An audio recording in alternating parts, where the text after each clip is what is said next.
Flocking to the sea, crowds of people wait for me. Seagulls scavenge still ice cream. Worries vanish within my dream. I left my soul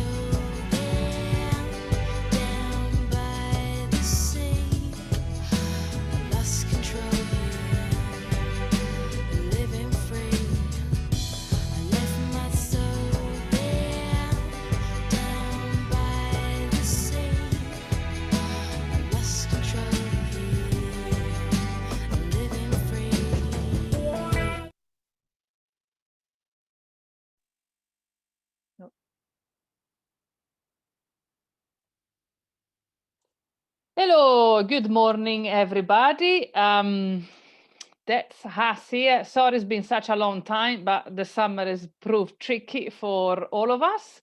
So good to see you all at these Design Pop-Up webinars that we keep organizing for you, and hopefully that you enjoy.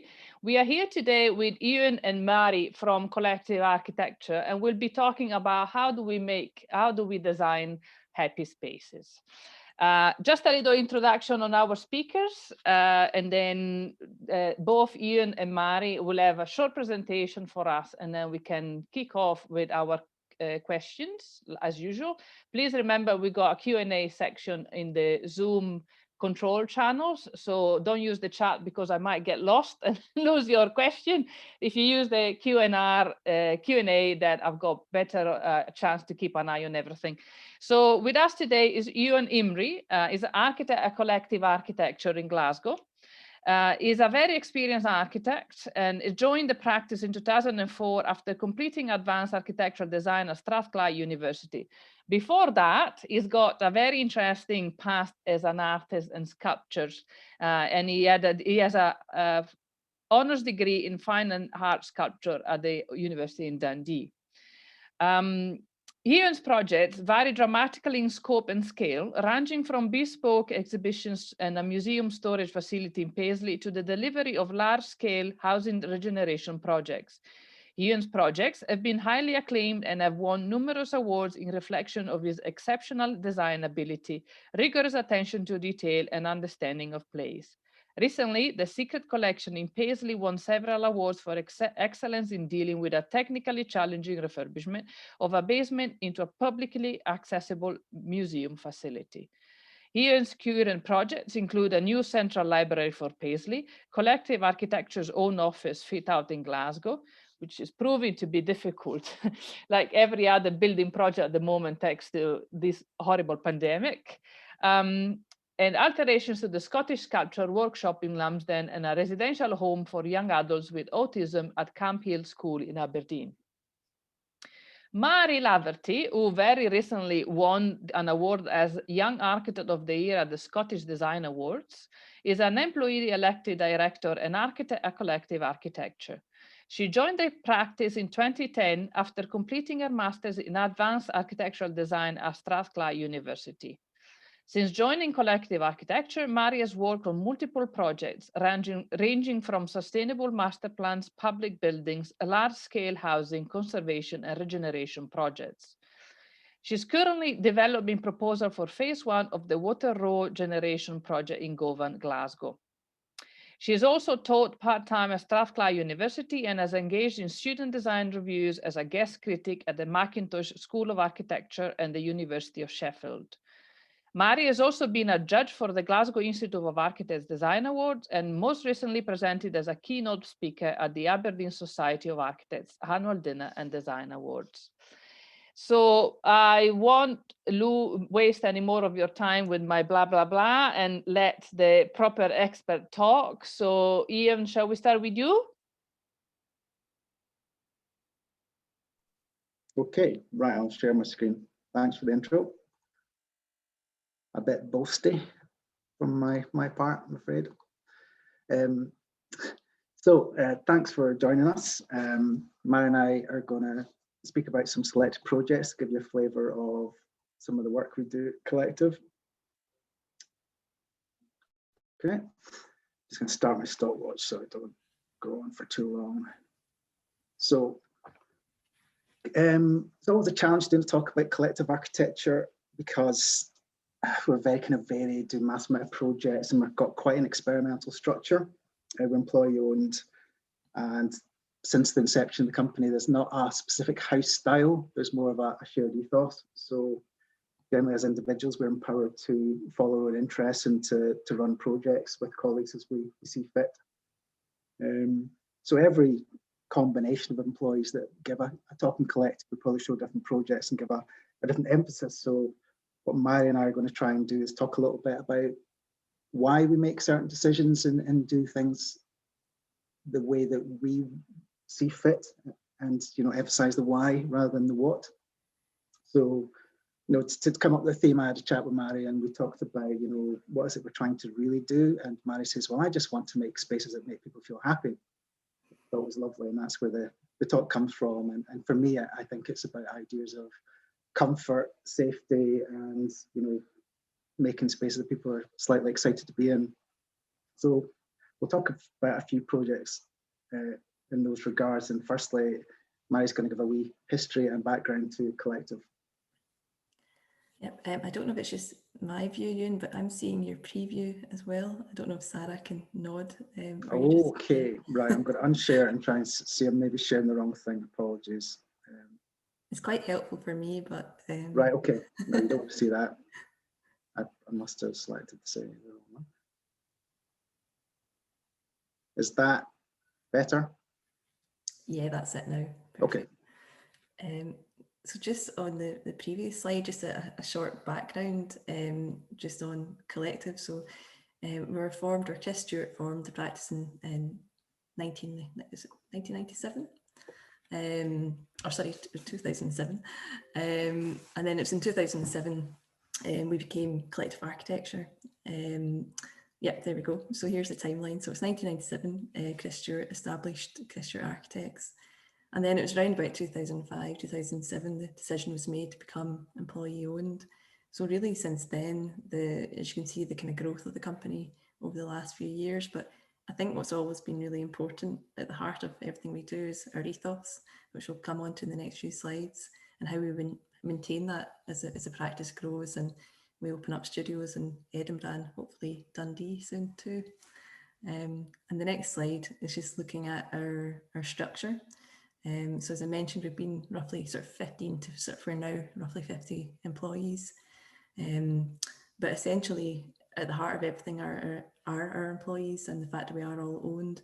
So this is just a kind of rough governance diagram. We've always found it quite hard to explain that. So just moving on to ethos, I'll let you kick off with this. Sorry, it's got a life of its own. I don't know what I did there. Yeah. So yeah, we don't, for some reason, we don't really explicitly write down what actually does bind us together, but I think there is a shared ethos. So there's a shared ethos, and there's also a bit of a kind of collegiate shared sort of learning and experience and influence, a bit like a kind of college, I suppose. So everybody's kind of individually, expresses their own interests and desires, but I think this kind of binds us together, this idea of, spirit of cooperation. So we're collective by name, but also by process. So we work specifically hard with clients to really understand what they're trying to achieve and learn from them, with users to understand what they want to get from spaces, with consultants as well. Try and be creative, but also pragmatic, and understand the budgets we're working to. Generally, we're working very low budget projects. Public money has to be very carefully thought through. We're employee owned, so colleagues are very empowered to kind of work that we want and to have freedom to express. And we also have a desire, really, I think, to do good with what we do. And we tend to work on projects which are well-meaning with very well-meaning clients. We're very lucky.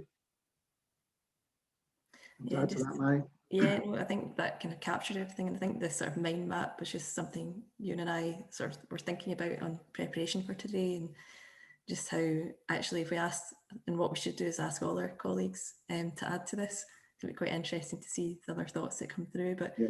I think essentially, like, the sense of humility is obviously really important to us, and being able to listen to others and really think about a truly sort of participatory approach, and to deliver buildings in places that are loved. Yeah. So we came up with the theme of making happy space, and I mean, ultimately, really, we hope every architect is trying to make spaces which are happy. So I think it's more maybe just about how you go around that. And as we kind of described with the ethos, there's a series of, it's kind of really a process of co-design that we go through, that we try and aim for being fit for purpose and user friendly. So it's kind of like a happy, which is about use and how well things work, rather than necessarily looking happy, because sometimes things don't look necessarily that happy or outwardly optimistic. But really, I think that hopefully brings joy in terms of the effectiveness of the spaces that are created. So yeah, fit for purpose, a sense of joy and inspiration, affordable and robust, and comfort and safety are sort of key themes we'll pick up on in projects. Yeah, but I think just to add to that, there's many overlaps between each of these themes, but thinking about how spaces can be quite calm, but at the same time, joyful and activate senses, and sometimes these things are contradictory. So it's always an interesting sort of question that we've got as architects in terms of how we approach new places or buildings. So I'm going to kick off and speak about 3 projects: care home, a museum store, and a library, which seem quite contradictory projects, but in many ways there's elements learned from each that are slightly interchangeable, which we'll discuss as we go. So the first project is in Toll Cross, which is an area of Glasgow to the east, in the East End. The site is, as you can see, surrounded by second-hand car dealerships, and in the north there's a link to quite a nice established high street. So it's a care facility that was basically won by Loreto Housing Association in Glasgow, and the reason they won this job is because they also provide the care service. They have a sister company called Loreto Care, and the service is for people with alcohol-related brain damage, which is basically brain damage from overconsumption of alcohol, and the symptoms are very similar to dementia in terms of issues with perception, in terms of understanding what you see, memory loss, and ability to do tasks. The main difference with it is that the individuals are often younger because it's more self-imposed rather than age-induced, and also there's a slightly increased chance to recover from this. So this centre is an idea called a throughput centre, and the idea is that people who are currently clogging up hospital beds, or not clogging up, but dispersed around hospitals because there's nowhere for them to go, who've detoxed from alcohol but are not able to live independently, can come to the centre, live relatively independently with a lot of support, learn some skills to look after themselves, and then move on to some other accommodation. So the kind of main real principles were to try and give a sense of dignity to those people who've generally had, it might have resulted, might be homelessness, alcohol addiction, generally come from a lot of kind of issues which are, a lot of them will be out with their own control, and give sort of dignity to people's lives and give them the best sort of chance of recovery and healing through this building. There's also some townhouses which are to the right, which face Tollcross Road, and the building is quite a sort of strong edge to face the rather hostile environment, the car lots, and it's much softer on the interior. And there's some projecting lounges effectively to give that connection to the street.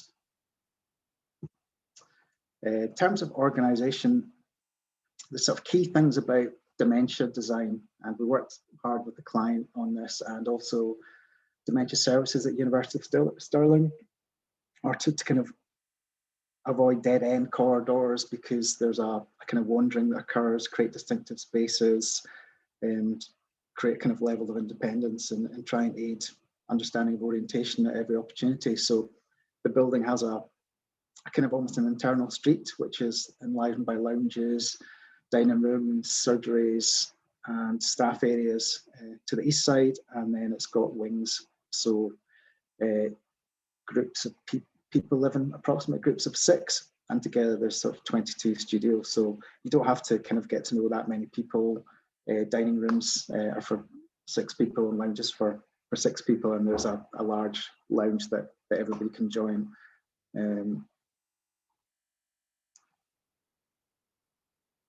So this is one of the garden spaces created. It's quite an unusual model for a care home, because it is a fully secure facility, so people cannot escape accidentally or wander freely, but they have been given their own front door to a garden space, so they've got a relative level of independence wandering around and exploring their own grounds. And each courtyard is fairly unique, so there's a high degree of understanding of where you are in location, and the courtyards are linked through an external staircase as well as through the internal circulation system. So even if you don't know roughly where you are, you can just keep kind of going around the development until you come across your own doorway and your own windowsill, where you might have some objects which stimulate memory. Quite a complex building, because this courtyard sits on top of accommodation below, so technically it was very challenging. And this independent sort of studio was developed by Collective in a previous project for Alzheimer sufferers, and has the idea that the little kitchenette is central to the whole space. The toilet kind of divides it into 2 without doors, so there's a bedroom at the back, a lounge at the front, and from your kitchen space you can actually either see your bed or see your sofa, so you can always orientate yourself within the development.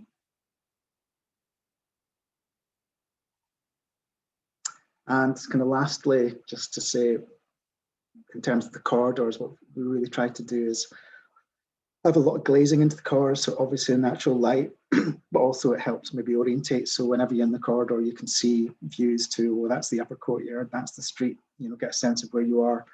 And every corridor is terminated in a lounge at the end, so you don't hit dead ends. You either maybe arrive at a social space, a dining room, or a staff area, or another courtyard. So these are sort of things that we've kind of always tried to do in buildings, is make the circulation as intuitive as possible.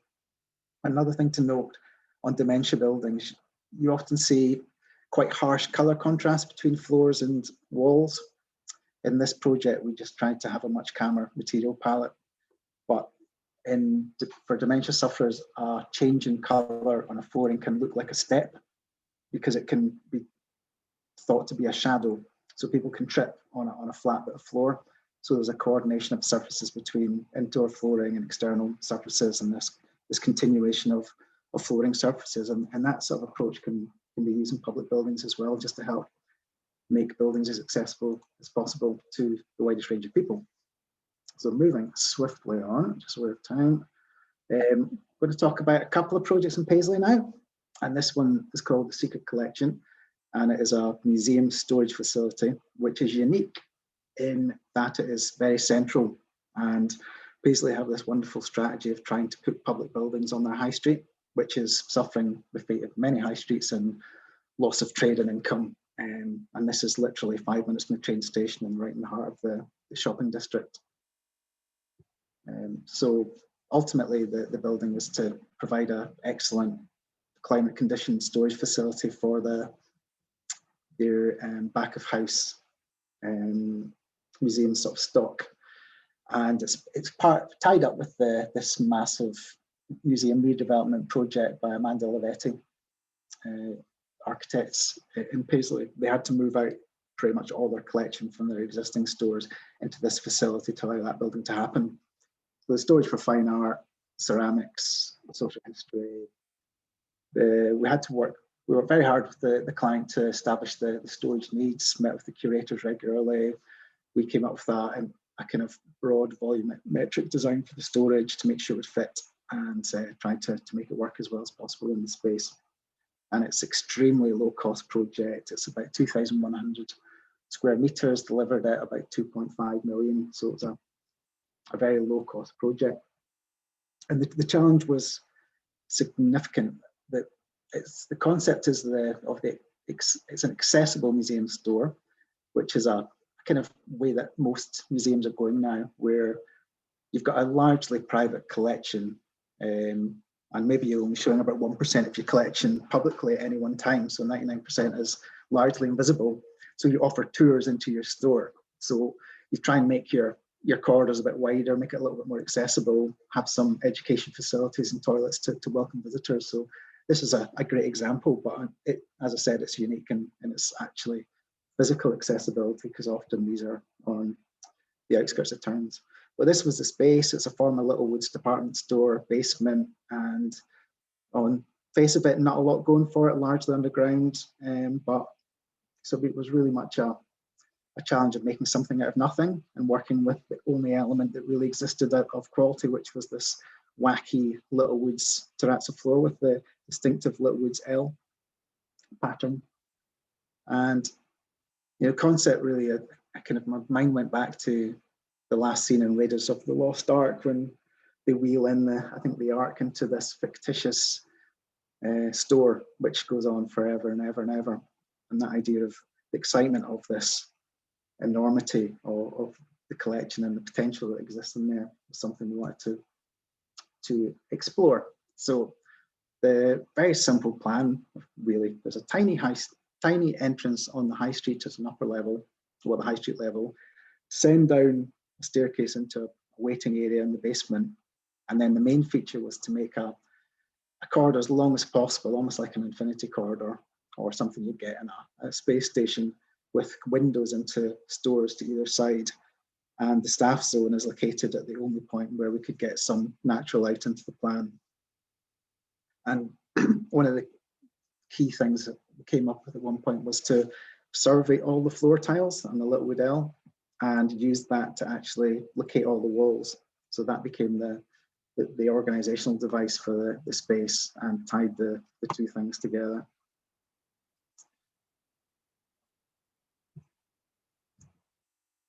So in terms of arrival, this is the very small entrance to Paisley High Street.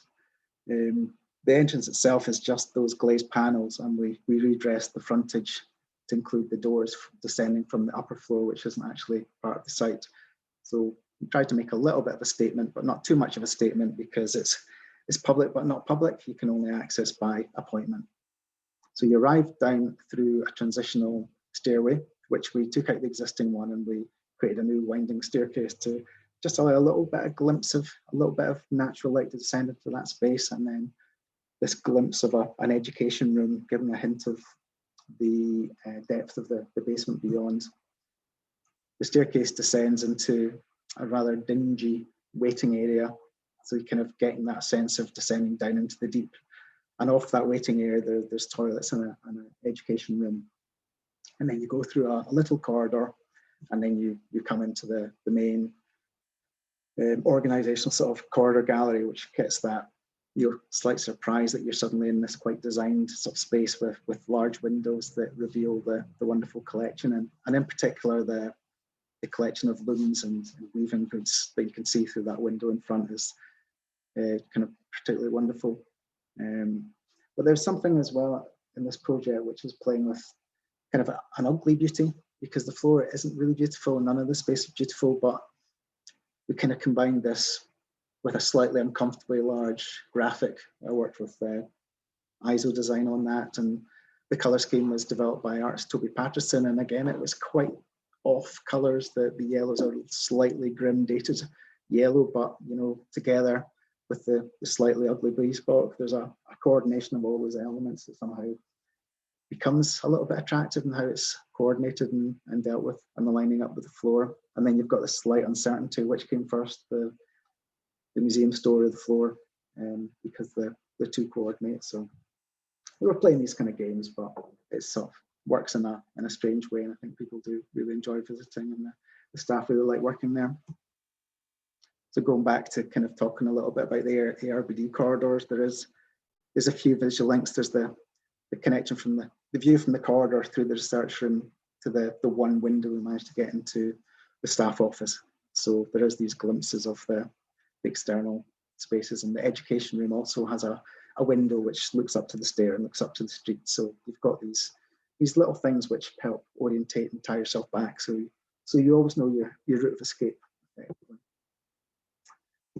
last project I'll speak about is Paisley Library, and it's just up the road from the museum store. It's just starting on site, and it was also connected to the museum redevelopment in that the central library currently was in the museum complex, but they're going to take that space from the library and turn that into an expanded museum. So the kind of concept for the building is really about making it as accessible in the widest sense of the word, and really reflecting the aspirations of the library staff, who were very good at explaining the different users that you may get in a library. That you often get, you know, widowers that spend most of their days in there for company. You get a lot of unemployed people. You get young parents who want to do something for their kids. You've also got people studying.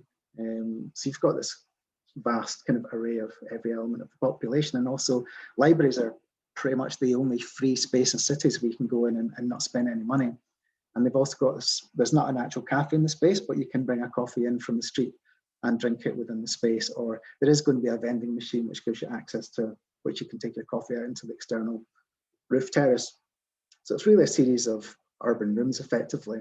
An urban foyer on the ground floor, a series of these secret rooms for children to explore at the back, a living room for young adults on the first floor, events rooms at the back on the first floor, and more of a reading room on the upper level with a study room at the very top, and an outdoor room off the reading room. So this idea of exploring these different rooms as you ascend through the building. So part of the making it as accessible as possible is getting the kind of front elevation correct, because you want something which makes a bit of a statement but doesn't block views into the space. So it's trying to be both solid and transparent at the same time. And it's a unique space in the high street actually, because it's got a double height front, which is currently a big kind of curtain walling that we're going to take away. And the concept is these vertical fins which have depth. So viewed obliquely, it's quite solid and attractive, and then from the front it's quite thin and elegant, and you know, catches light in a different way to move around. And the idea obviously is folded paper. So the actual design was derived from making these paper models. And a nice thing in this project, we're also commissioned to do the furniture layouts and to do some interior design. So we're putting sort of cafe seating in the front, so it does invite you in to just come and sit. So there's a little coffee bar in the window.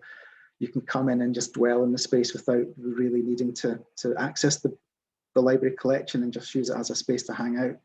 And at the back, there's this sort of exciting sort of children's zone. And we're also integrating artworks by Claire Barclay through the space. And also trying to reveal the existing walls and create that link with the past through the materiality of the space. And you can see fireplaces being blocked up, so there's a historical continuity there, and I think a kind of informality as well that comes from that, which is nice. And these are just some sketches of how we explored the children's library space, which were further evolved through collaboration with Arts Claire Barclay. We just sat and kind of made this model together, and it's been designed to a place standard, which is totally different building regs. So you can have 1.4 meter high ceiling heights and escape chutes, and you can escape down a slides. So there's climb on walls. We kind of based on the theme of the high street to do with the history of the building. So there's post offices and emporiums, and basically that is going to have paintings and wall markings and some decoration to kind of evoke that. So there might be themed books in those zones which relate to the different themes of those areas. So, and the bottom image, that's the reception in the children's IT house within a little boat. So that is, I'm going to finish there and pass over to Mairi. Yeah, so I'm just going to look at a couple of projects that I thought could explain the kind of approach that we look at to making sort of happy spaces. So they are the Laverty Centre, which has just recently completed in Tayport, and Camp Hill School in Aberdeen, which Ewan touched on earlier, that we're currently both working in this project, and it's moving towards a sort of planning submission. So just starting with the Laverty Centre. So it was back in 2014 that the Tayport Community Trust commissioned Collective Architecture to develop proposals for a new hub facility in Tayport. It's located on the site of a former steel fabrication works, and it's got quite a unique setting, located at the southern edge of Tayport, and that was the former steel fabrication works shed on the site. So the brief identified the following key objectives: to create a variety of flexible spaces which would cater for a range of uses, including sports, arts, tourism. A swimming pool was even mentioned a few times. It was important really that the building could offer something for everyone.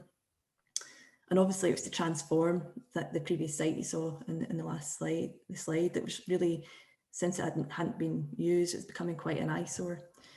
And then finally, it was to create a building that would be complementary to its natural surroundings. So we held regular meetings with the client to discuss the brief, and it was very ambitious, as you can see with all the kind of images here. So we looked at very early sketches on the next slide, just looking at how we could bring all of this together. So it's just on the next slide, Ewan. Nope. It's taking a while for some reason.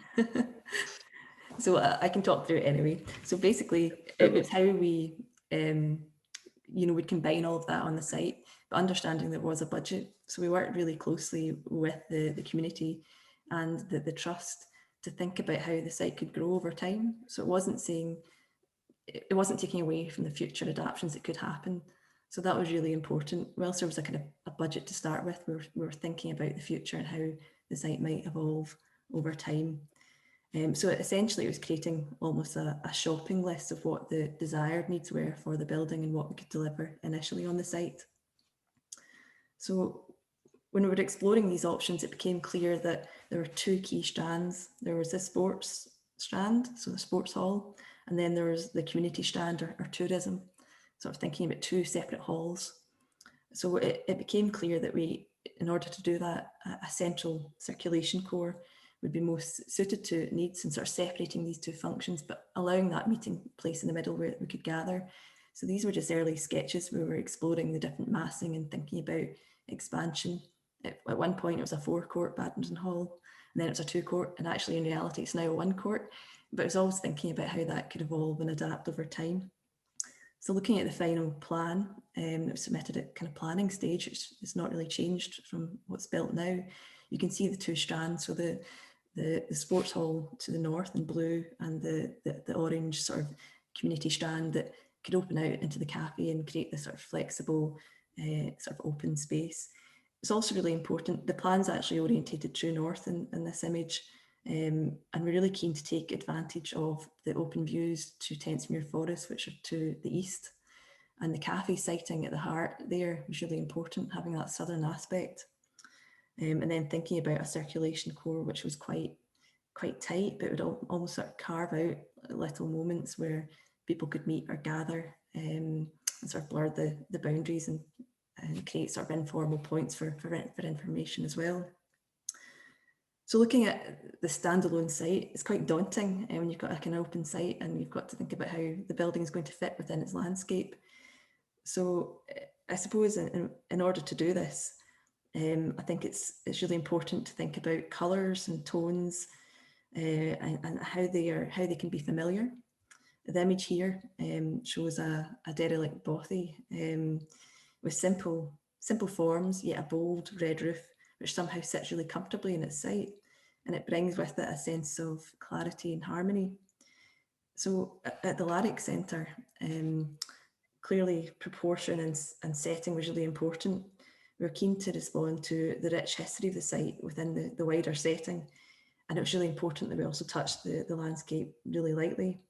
So the scale of the building was important. How could we break that massing down and avoid replicating the sort of mass industrial shed that previously was on the site, creating a form that would be more familiar and akin to sort of a human scale. So these were just sort of sketch models, sort of playing about with massing and thinking about a kind of vernacular form, I suppose, and sort of dropping into this kind of dual pitch roof arrangement. So they were sort of inspired by, you know, the agricultural forms, and in the end, the project consists of 2 pitch blocks with regular forms. And the dual massing actually represents the internal organisation of the building. As I mentioned earlier, we've got the tourist strand and we've got the sports strand. So the tourist strand with the cafe space. We can maybe just flick through the next couple of images, Ewan. So this is the building currently sitting in the landscape. It opened last year. So it's lovely now to see it being used gradually more and more as restrictions start to ease. And the view, so that's the cafe. So we've got overhanging, the cafe slightly recessed just to kind of avoid too much glare from the south. But the view out there is towards the Tentsmuir Forest and the estuary beyond. So I think in the next image here, you'll see it's really important that we could take advantage of the roof form and create this sort of bright and airy space, which would feel comfortable. Whilst the larger blocks and the larger block in the next image, it's the kind of sports hall. So really it was the eaves height was the key thing here. And it's set that height was set by the badminton court. You know, what was the clearance required? And then we used that as a kind of a pivot point to create the kind of form. So looking at materials, the choice of materials was also really important from day one, really. And they were carefully selected to reflect and enhance the evocative and peaceful nature of the kind of wider surrounding landscape. The vertical cladding that we selected was used on the community building, and it was selected to kind of allude to sort of maturity and quality, with the silver corrugated roof providing some form of sort of solidity. Whereas the larger sports block was a uniform metal cladding, and it was chosen really to contrast with the Scottish larch and kind of have a slight sort of nod to the former industrial building that was on the site, whilst sort of contrasting to the tourist block, the timber block. The idea was that when the metal cladding, when it was wet, it would kind of reflect and almost kind of have that reflection of a dappled woodland light. And finally, just to end on the next slide, it's the one we started with for Tayport. And you can see here we called it the Tayport Community Centre, which we called it before it was aptly named the Laverty Centre, is sitting sort of nestled into the backdrop, and that's the Tentsmuir Forest that I was talking about earlier beyond. So hopefully it's sitting, whilst it's still a reasonably big programme, hopefully it's sitting quite comfortably within its landscape there. So moving on to Camphill School, Aberdeen. So it was a couple of years ago, we were in a design competition organised through the RIAS, and we were shortlisted by Campbell School Aberdeen to deliver their capital investment development of 2 of their 3 campuses, Myrtle Estate and Campbell Estate. This was one of the sketch image at the time for the competition. So Campbell School is a really unique place. It offers sector-leading education, care and therapy to children and young people with additional supported needs. It was the founding place of the International Campbell movement, and therefore is quite significant within the Campbell movement itself. So the next slide, you'll see some images just really of Campbell and the types of uses and the environment that it sits within. So it's just to the west of Aberdeen city centre itself. So the brief outlined the need for significant and urgent investment in Myrtle Estate in particular, which is the images in the slide here. It was to ensure that the school could maintain and increase its service capacity, was continuing to deliver those excellent services. So we began, before getting into the kind of individual design of a new development, we started mapping the different uses on the estates. The image on the left is the existing context, or the existing buildings and their different uses. And it really helped us to establish a knowledge base and of the existing uses and indeed the needs of those using the estate. Our initial studies were based on the themes of live, work, learn, and they explored the kind of both the long and the short-term strategies for the estates. So as part of the initial study, we also developed design sort of principles and design codes. These were developed to provide a kind of landscape and architectural sort of design approaches at a more detailed level. Example designs were prepared and they included a residential care home. We were keen to really emphasise how over time, as these buildings were replaced, there could be kind of key principles that could be flexibly applied, but not prescriptive as such. So we're now actually developing the first new residential care home at Campbell. So I thought it'd be good to highlight how we're just taking some of these principles and how we're applying them at this stage. So in the next slide, we'll look at the concept of living in a home, which is part of a small village. This was really central to the kind of visioning for Campbell. So really stemmed from the rich landscape setting. The approach was to blur the boundaries between indoors and outdoors, leading to the development of courtyard buildings arranged in sort of clusters. As well as providing better linkage between the buildings, we moved away from a kind of single building with no defined external boundary. The approach hopefully encourages a safe and fluid movement between spaces, offering clear and simple wayfinding and creating a sort of calm and order for the young people as they move about the estate. So looking at the actual form in the next slide, vernacular architecture responds to local needs, materials and traditions. Vernacular often tends to be simple and practical. And the Scottish vernacular indeed is characterised by simple forms of pitched roofs and robust natural materials. It can also provide a direct link between people and the environment in which we live. So responding to this, we feel that we can possibly further tie proposals at Campbell to its existing context, both physically and socially. So here in this slide, looking at boundaries and thresholds, and thinking about clarity and simplicity. So the transition from inside to outside should be gradual and well-defined, with spaces to be alone to escape sort of immediate pressures. In the next slide, you'll see is how we're sort of trying to play about with breaking this down further. So looking at one unit and thinking about the private internal space, the courtyard, the semi-private outdoor space, and then the shared courtyards beyond. also having sort of the idea of sort of boundary walls that would wrap around and incorporate sort of softer edges with lower seating and planting. In this image here, we're exploring courtyards and clusters. So we've got a range of internal and external courtyards highlighted green there, sort of creating different spaces for groups or individuals to gather.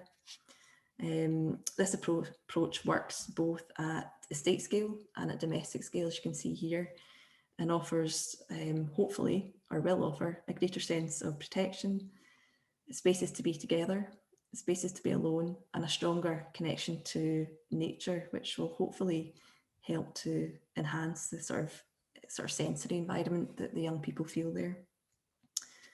So I think we touched on this earlier, and we could do a whole presentation on our approach to collaboration, but certainly it was at the core of what we did and how we started working with Camp Hill.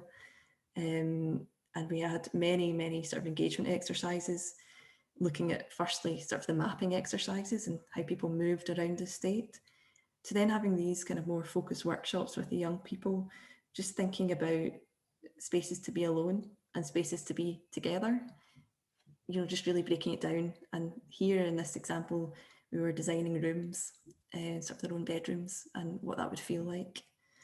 The creativity and imagination that they were showing was really truly inspiring. And it certainly helped us thinking about the human scale. And here we're just sort of playing with building form and actually thinking about the density. It's really important for Camp Hill that we weren't creating an institution. We're thinking about new buildings that would sit within the landscape and somehow be broken down at a more kind of human scale, sort of echoing that home from home environment. So these were just early sketches, and that's an early sketch study of what one of the new residential care homes could look like, breaking down the kind of massive roof forms. So looking at movement, so in order to support routine and predictability, clear circulation is proposed via sort of sensory spine walls that would run through the building, arranged in a kind of logical order. Not only does this assist with wayfinding for occupants, but also kind of links those variety of outdoor courtyards, as you can see in these diagrams. So the diagrams here are just showing different arrangements of how it would be possible to arrange sort of core routes through the building and sort of pockets of courtyards. And I think it was really important to kind of show this, or to show this as such, because there's never a single solution. There are many ways in which we can consider arranging buildings and spaces to try and achieve these objectives, but essentially it's to try and think about what we're doing and why we're doing it. It's a range of spaces that will really assist in bringing balance and harmony. And again, just this slide here just shows, and it's an example sort of sketch layout that we're playing about with for the first care home, is thinking about these pockets of spaces that can come off the kind of central spine. Again, allowing opportunity to make choices. So we're not, you know, predicting how people will use space, but there are little moments where you could sit and watch and observe, or be part of the bigger group. So just finally, to end on the kind of last element that we're looking at for Camp Hill, it's senses. As we all know, colour can have an important role to play in establishing the feel of a building or place. And research has suggested that some colours can have calming effects, whereas others can, you know, really affect your mood. Generally, the approach to colour and materials at Camp Hill will be to reflect and enhance the evocative and peaceful nature of the surrounding landscape. And in developing this approach, we kind of recognise that, you know, there are flashes of colour in nature, as we touched on it in the Laverty Centre. And those flashes of colour can also bring joy and warmth, and they can also help with general wayfinding. So that's something we'll be exploring at Camp Hill as well. And then here, just looking at the materials and tactile surfaces. So thinking about external walls and internal spine walls, and how they could be clad in natural materials with multiple textures, as shown in these examples. And this approach will allow individuals to use their sense of touch around the buildings just to help orientate themselves internally and externally. And I think the quote that we've got there actually summarises it quite nicely. So I'll just read it. How a space feels, sounds, looks, smells, and functions can be incredibly influential on how many people with autism experience the world. I think Ewan and I have that kind of conversation about how we can apply that thought process to any building or place. So hopefully that's time's okay. I don't know if there's anything else you want to add just now. And just to end on that slide, we're now, as I mentioned, Ewan and I are both working on the first phase of Camp Hill. So hopefully starting to apply some of those principles to our thoughts as we develop moving forward. Right, so one question comes to mind. Since you've got this incredible ability to work for projects that involve kids with special needs, adults with brain damage, kids playing, widowers, and the whole spectrum of personalities and requirements, how much time do you spend researching and talking to the end user compared to actually designing the buildings? Will I go first? Or? You go first. Yeah. We'll probably have different answers to this. There's so many ways we could answer that, I suppose. But I suppose just thinking about Camp Hill as an instance, I think I kind of personally, I feel that every time we start a new project, the level of engagement grows because we learn how to speak to people and how to communicate and how to share ideas, because we're often working with people that this is their first project and they're not architects or designers, or so we need to think about language and tools and how we engage. So I think in Camp Hill we had it was a great experience, sort of developing the visioning and the master plan, and we were allowed to we had several workshops. So it's really nice to have that knowledge that's kind of built up, and we can now apply that sort of moving forward. But every project's different, and I think we truly kind of learn from each time we do something. Yeah, I mean, I kind of find that unfortunately I don't have near enough time to do the research that I'd like to do. So as a kind of short circuit route, tend to really like speaking to the people that deliver the service, the people that deliver the care, the people that work front house in the library, the people that manage the libraries, and just learn from them and their experience, and really just try and always respond to their feedback as much as possible. So that's, yeah, same with the museum store, same with alcohol-related brain damage. It was a few key conversations with some of the people that ran the service and visiting some similar facilities with them that I kind of really learned mostly what we were trying to do with it. And then there was some fantastic advice as well summarised very clearly by the dementia services in Stirling. So it's really harnessing the expertise of others that I feel we're doing rather than coming up with that expertise ourselves. And it's same with the little play space in Paisley Library. There was a fantastic play specialist that was able to write me summary notes as to what the key rules were when designing safe play. You know, you can fire escape down a chute. You can't have gaps smaller than 30 mil that a kid can trap the finger in, these sorts of things. So yeah, it's just really learning how to ask the right questions and harnessing other people's expertise. So would it not be easier to just stick to one theme and specialize in one type of building, or is it so much more and it gives you so much more as an architect to actually jump from a museum to a care home and so on? Yeah, I mean, that's the joy for me, is that every year or two it's a completely different dynamic at work. So there's no need to move office because everything changes, you know, from project to project. So yeah, I think that maybe the thing about architects is we're quite good generalists rather than specialists, and you can basically jump into so many different things. I think it's maybe regardless, it's that ability to listen. So although the project scale might be completely different, you often find there are similarities, and you can take what you've learned from one process and apply it to another, regardless of the end user. So, and I think that's why, particularly working recently with Camp Hill has been great, because I think understanding how to make a happy space, for instance, it's hard to define, isn't it? Because actually how we all experience space is different. So, you know, we're not trying to kind of pass on our own ideas, but we're trying to kind of learn and engage in each situation. And as Ewan said, it's not always possible to speak directly to end users, but we can inform ourselves as much as possible with those that are our clients that we're working with. I think that's really, really important. But I think you often find there are common threads that are situations that can be applied to any project.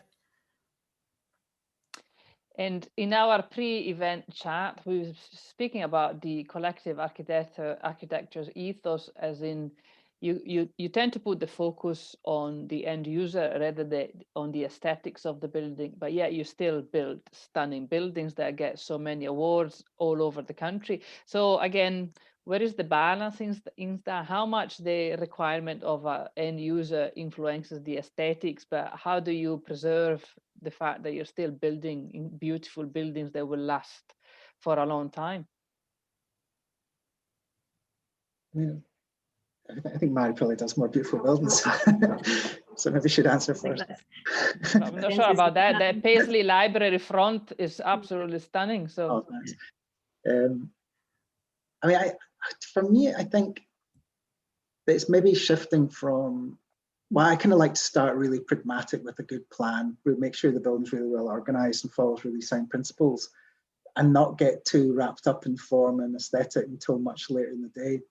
And because of that, I much prefer a project where you've not done a competition where you've had to submit a design, because I always find that really problematic, because you've had to come up with a preconceived idea and concept before you've had a chance to speak to anybody in depth. So I much prefer it when you somehow get a project almost by accident with having done very little work, just by fortune, and then you get into really lovely conversations with clients, and then you kind of build it up from there and almost co-design it, because the people you're working with generally know best. Well, you'll get the right plan by working with them, and then you try and wrap it in a really lovely form and materials that try and bring that element of delight to it. Yeah, no, and I would agree. I kind of think it's really important to go in not having a vision of what it's going to look like, because actually, again, using Camp Hill, for that competition, the shortlisted practices were actually invited to meet the state, and we visited and learned things. But even from that point, working with the client since then, the thoughts have completely changed. So it wouldn't look like that initial competition sketch, because we're learning as we go on. And I think that's what's really interesting, and just the ability to listen. And I think just taking clients on board with you, so there are no surprises along the way. And I think sometimes there are things you maybe didn't think about, or you thought about a different way of doing something, but by listening to your client, sometimes there's happy accidents that happen along the way, and think, well, actually that was the right thing to do. Or, you know, the budget's been halved and the building's half the size, but actually it's more beautiful in the end. There is sometimes happy accidents, and I think value engineering is something we're all very familiar with, and to me, I always see that's a bit of a challenge. How can we still make it look the way, you know, we hoped it would, and still achieve all the things that the client or users are looking for it to? Have you seen any major changes in the last 18 months because of coronavirus on the requirements or demands you get from your clients in projects that are either already finished and they need adjusted, or ongoing projects? I've not had too much myself. There has been a few requests from clients to look at do capacity checks on their own staff accommodation and these things, but we've maybe not quite felt the full effects in that yet, because it's projects that are in development, that were in development 18 months ago, that are just going into tender now. Mm-hmm. And quantity surveyors are, you know, knowing it's 25% generally more expensive to build now. Yeah. So, you know, but there's no increase in funding. So how we're going to get through the next stages, we're not entirely sure. So I don't know if we've quite felt the full effects yet, sadly. I think it's kind of, maybe it's the situation of the pandemic has actually just reinforced good quality. That's funding totally aside, but it's kind of reinforced the importance of good quality spaces. And we're talking about actually the spaces in between buildings are so important. We've done a couple of kind of housing projects recently, and up to planning, and really the emphasis was thinking about how we were using the space in between. and creating those happy places outside, and the blurring those boundaries again. And I think hopefully that's something that we'll all think about more going forward, just that we're thinking about the, you know, the wider setting that any project sits within. I think that's kind of something that's really kind of focused everyone's minds when we're stuck to kind of a we all need more actually. outdoor, don't we? Bigger spaces and more outdoor and flexibility. Yeah. Right, so if we don't have any more questions or you have any more thoughts you want to share with us, I'm aware of time. It's already been chatting for an hour, which is absolutely amazing. So thank you very much, Ewan and Mairi. It's been very, very interesting and fascinating to get into your minds and your work. Thanks you also, as usual, to our amazing sponsors, Schluter and Domus, for their continued support. We'll be back finally from a live event. So our design pop-up events are back on track. We'll be back from Manchester on the 9th of September, and we'll be talking to Keith Hamilton and Justin Riley of the Stevenson Hamilton Riley studio, who have designed and built the beautiful extension to our Manchester venue, the Halle St. Peter's. So we shall see you then. In the meantime, hope you have a lovely rest of the summer and a good day to everybody. Thank you very much. Thanks.